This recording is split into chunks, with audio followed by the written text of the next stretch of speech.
Hola amado Dios, te bendiga, buen día. Qué bueno saludarte en este momento. Deseo grandes bendiciones para tu vida. Hoy quiero invitarte a estudiar la palabra del Señor.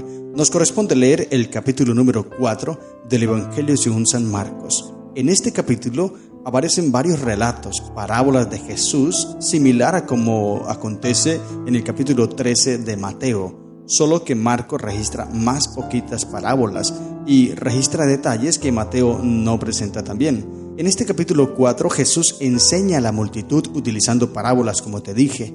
La parábola del sembrador, versículo 1 al 20, enseña sobre la recepción de la palabra de Dios y los diferentes terrenos o corazones que reciben la palabra del Señor. La semilla es el evangelio y la tierra es el corazón de cada persona, la mente, donde es sembrada esa semilla. Algunos la rechazan, otros la semilla crece dependiendo del terreno, y por eso te invito a que leas el capítulo 4. Otra parábola es la parábola de la lámpara, versículo 21 al 25. Esa parábola enseña sobre la importancia de compartir la luz de Dios. No debemos ocultarla, sino levantar en alto para que alumbre a más personas. Ahora, versículo 26 al 34 aparece la parábola del crecimiento del reino. Enseña sobre el crecimiento gradual del reino de Dios a través de la parábola de la semilla de mostaza. Interesante. ¿Qué aplicaciones podemos sacar de este capítulo? Primero, debemos recibir la palabra de Dios con un corazón abierto y dispuesto a ser utilizado por el Señor.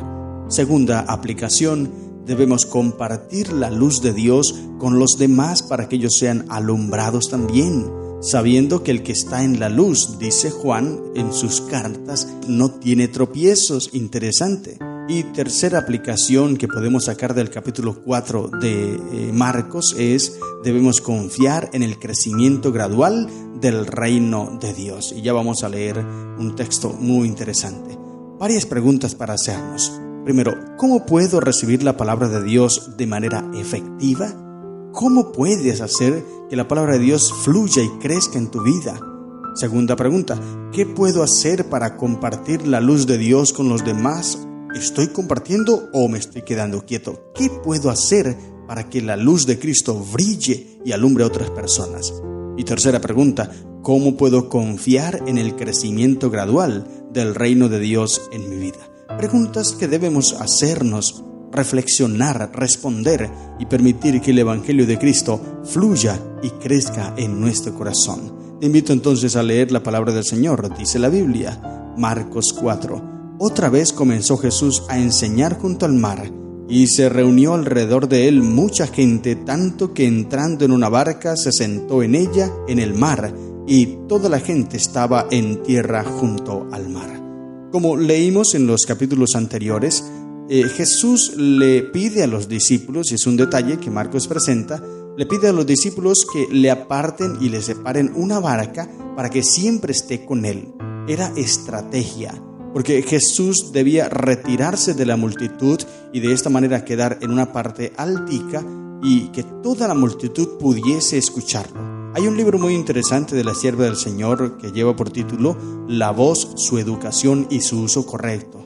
Allí Elena de White explica cómo nosotros debemos utilizar nuestra voz cuando hablamos en público y da técnicas interesantes, técnicas que Jesús utilizaba. No solamente era el poder del Espíritu Santo, sí es cierto, el Espíritu Santo hacía que la voz de Jesús corriera y llegar a todas las personas, pero Jesús también utilizaba técnicas para poder que su voz se expandiera. Una de ellas era esta estrategia, alejarse de la multitud allí en la barca y luego de allí hablarle. Dice también la sierva del Señor que él se ubicaba en un lugar hacia donde el aire corriera y le llevara la voz por todas las personas, y las técnicas que utilizaba, y combinado con el poder del Espíritu Santo, todas las personas que asistían, 15,000, 20,000 personas, todas escuchaban sin necesidad de que él utilizara lo que nosotros hoy utilizamos, amplificadores como micrófonos o demás. No, él no utilizaba esto. Sin embargo, todos escuchaban el mensaje. Y ahora empieza a predicar la parábola del sembrador. Pero hay un detalle interesante aquí. Ya tú conoces esta parábola, ya la explicamos en el capítulo 13 de Mateo. Puedes devolverte y escuchar una vez más esa reflexión. Pero solamente voy a leer algo interesante que aparece en el versículo 10. Los discípulos, dice, cuando estuvo solo, los que estaban cerca de él con los 12 le preguntaron sobre la parábola y les dijo: a vosotros os es dado saber el misterio del reino de Dios, mas a los que están fuera por parábolas todas las cosas, para que viendo vean y no perciban, y oyendo oigan y no entiendan, para que no se conviertan y les sean perdonados los pecados. Al parecer Jesús está haciendo acepción de personas aquí, porque ¿cómo es posible que a ellos no se les dé la oportunidad de entender? Pareciese en este texto como si se estuviese haciendo esa acepción, y aquí se está refiriendo a lo que ellos ven y no entienden, es a las cosas que están ocultas, a los que no tienen sincero interés por conocer la verdad. No son misterios en el sentido que no pueden entenderse o que deliberadamente les son abiertos a algunos y ocultos a otros, como de forma arbitraria, que Jesús es el que escoge a quien entiende y quien no. No, eso depende de cada persona, de su sincero interés. Y esto lo explica de mejor manera la primera carta de Corintios capítulo 1 versículo 23. Mira lo que dice Corintios: pero nosotros predicamos a Cristo crucificado, para los judíos ciertamente tropezadero, y para los gentiles es locura. Interesante, mira bien, para los que se pierden es locura, dice. En otro texto dice, pero para los que se salvan es poder de Dios, es dinamita, el evangelio. Así que el evangelio es locura para unos y para otros es poder de Dios. ¿Por qué? Porque el hombre natural, sin haber recibido la influencia del Espíritu Santo, no tiene la capacidad necesaria para recibir, para percibir, para entender las cosas que son del Espíritu de Dios. Esto lo dice la primera carta de Corintios, capítulo 2, versículo 14. Es importante.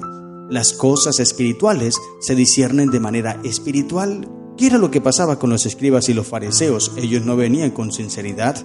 Ellos no venían con humildad, ellos no tenían el discernimiento del Espíritu Santo, no tenían el Espíritu Santo, era imposible que entendieran. Por eso Jesús les dice, ellos tienen ojos y ven, pero no perciben, y oyen, pero no entienden. ¿Por qué? Porque no se dejan utilizar por el Espíritu Santo. Y es como lo leímos en el capítulo anterior, capítulo 3, día de ayer, el versículo 20 en adelante. Ellos están blasfemando contra el Espíritu Santo, es decir, están rechazando al Espíritu Santo, y eso les impide entender todos los mensajes que Jesús predicó, porque las parábolas no eran difíciles, era una forma, un método muy sencillo de Jesús explicar y hablar sobre el mensaje de salvación.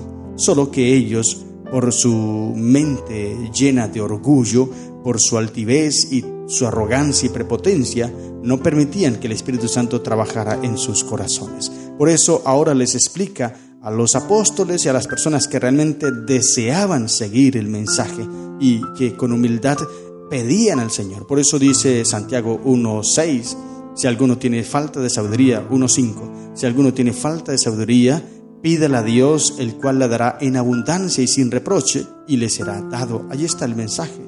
Si tú no entiendes algo, pídele a Dios y Él te explicará, te ayudará a través del Espíritu Santo. Así que el Espíritu Santo es el agente que nos ayuda a comprender la palabra de Dios. Y si rechazamos el Espíritu Santo, tenemos ojos pero no vemos. Tenemos oídos, pero no oímos, no percibimos, no entendemos, porque es el Espíritu Santo el que nos ayuda a entender todas las cosas. Y ahora viene el versículo 21 al 25, donde dice acerca de la luz: no hay nada oculto que no haya de ser manifestado. Todo lo que nosotros hacemos un día saldrá a la luz. Por eso es importante que nosotros tengamos muy en cuenta todo lo que hacemos, todo lo que escribimos hoy día en el WhatsApp, todo lo que se escribe algún día saldrá a la luz, también dice. Así que hay que tener mucho cuidado con todo lo que nosotros hacemos. Tal vez tú pienses que nadie te ve, que nadie está pendiente de tu vida, pero un día lo que tú haces, todo saldrá a la luz. Esto será terrible. el día que los impíos, los malos, estén allí rodeando la ciudad después del milenio. Allí delante de ellos presentará como una película todas las veces que rechazaron el mensaje de salvación. Todo lo que ellos hicieron en secreto, escondidas, pensando que nadie los veía, allí se mostrará a la luz todo y serán avergonzados. Por eso hay que tener mucho cuidado y ser transparentes, sinceros ante el Señor. Luego viene el versículo 26 al 29 y aparece la parábola del crecimiento de la semilla. Esta parábola, solamente Marcos registra esa parábola de la semilla que crece. Mateo y Lucas no lo registran. Pero esta parábola enseña un mensaje similar al que le enseñó Jesús allí a Nicodemo en el capítulo 3 de Juan, versículo 8, cuando decía además, así es el reino de Dios, como cuando un hombre echa una semilla en la tierra y duerme y se levanta de noche y de día, y la semilla brota y crece sin que él sepa cómo. Esta lección de que el evangelio se siembra y tú no tienes que hacer nada para que dé frutos, para que crezcan. No, eso es algo natural. Solamente tú tienes que sembrar la semilla del evangelio y ella sola crecerá, germinará. Mira, este hombre sembró la semilla y ni supo cómo ni cuándo creció. Esa fue la misma lección, como te dije, que le mencionó Jesús a Nicodemo allí en Juan 3:8. Dice Juan 3:8: el viento sopla de donde quiere y oye su sonido, mas ni sabes de dónde viene ni a dónde va. Así es todo aquel que es nacido del Espíritu. No conocemos, no sabemos los misterios, los secretos, ni el actuar del Espíritu Santo. Por eso es que no podemos detener el hecho de que una persona tome la decisión de entregarse a Cristo Jesús, porque tú no conoces el trabajo que está haciendo el Espíritu Santo en esa persona.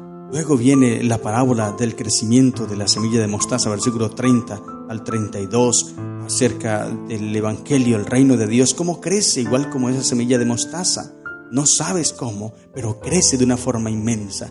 Después viene el uso que Jesús hace de las parábolas, versículos 33 y 34, y termina este relato del capítulo 4 de Marcos con no es una parábola, sino el relato, el evento de la tormenta y la calma de esa tormenta allí en el mar, versículo 35 al 41. Y en el relato que hace Marcos de la tormenta del lago, incluye algunos detalles dramáticos de los sucesos que no son mencionados ni por Mateo ni por Lucas.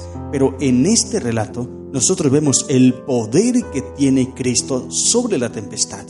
Los discípulos estaban desesperados, angustiados, tenían susto, miedo, porque pensaron que se iban a hundir.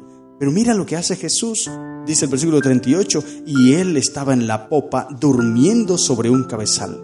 Mientras la tormenta era intensa, fuerte, los discípulos gritando desesperados, los discípulos asustados, amedrentados porque pensaron que se iban a hundir, Jesús dormía tranquilo, Jesús dormía esperanzado. Y ahora algunos dicen, es que él estaba probando a los discípulos. No, él estaba cansado porque era un ser humano. Él se cansó porque ese día fue un día muy ajetreado, ese día fue un día muy agotador. Jesús, cansado, se subió a la barca y se acostó a dormir. Estaba durmiendo tranquilo porque sabía que Dios, su Padre, guiaba y conducía esa embarcación. Por eso dormía. Los discípulos estaban desesperados, asustados, porque les faltó confianza.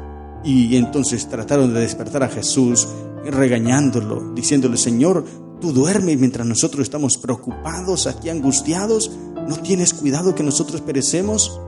Y en ese momento Jesús se levantó, versículo 39, reprendió al viento y dijo al mar, calla, enmudece, y cesó el viento y se hizo grande bonanza. ¿Cuánto demoró Jesús en esto? No mucho tiempo, muy poquito, 3-4 segundos, y hubo una gran calma, cosa que los discípulos no pudieron hacer. Pero si ellos hubiesen tenido fe, como Jesús les dijo, como un grano de mostaza, pudieron haber calmado la tormenta. Solo que ellos se preocuparon, ellos se angustiaron demasiado, que se dejaron abrumar por la tormenta y se dejaron inundar por la tormenta. Jesús tuvo tranquilidad. Y dice la sierva del Señor, cuando Él se levantó de allí, los discípulos desesperados, angustiados porque la tormenta los iba a hundir, Jesús se levantó de una forma serena y tranquila, y un rayo cayó fuerte y dejó todo como de día, alumbró el rostro de Jesús, y los discípulos vieron el rostro de Jesús que irradiaba una paz inmensa, que ellos no tuvieron nada que reprocharle. Esto es lo que nosotros debemos hacer. Hay tormentas en nuestra vida, hay huracanes, hay terremotos, hay maremotos en nuestra vida, pero nosotros no podemos desesperarnos, angustiarnos. Debemos vivir tranquilos. Hay un coro muy bonito que dice: Dios siempre tiene el control. No tengo por qué preocuparme, desesperarme. Y aunque no entienda lo que suceda, vivo tranquilo. Yo vivo en paz porque Dios tiene el control. Esto es lo que nosotros debemos hacer. Hay tormentas en el mundo, huracanes, terremotos, maremotos, todo, refiriéndome a las pruebas, a los problemas, a las dificultades, a las tinieblas de este mundo. Pero nosotros, los hijos de Dios, los que tenemos la paz de Cristo, debemos irradiar luz en medio de la oscuridad y que las personas de afuera puedan ver en nosotros una fuente de refugio y busquen en nosotros ese consuelo y esa fortaleza que podemos darle por medio de Cristo Jesús. Estas son las lecciones que encontramos en el capítulo 4 del Evangelio según San Marcos. Que el Señor te bendiga. ¡Feliz día!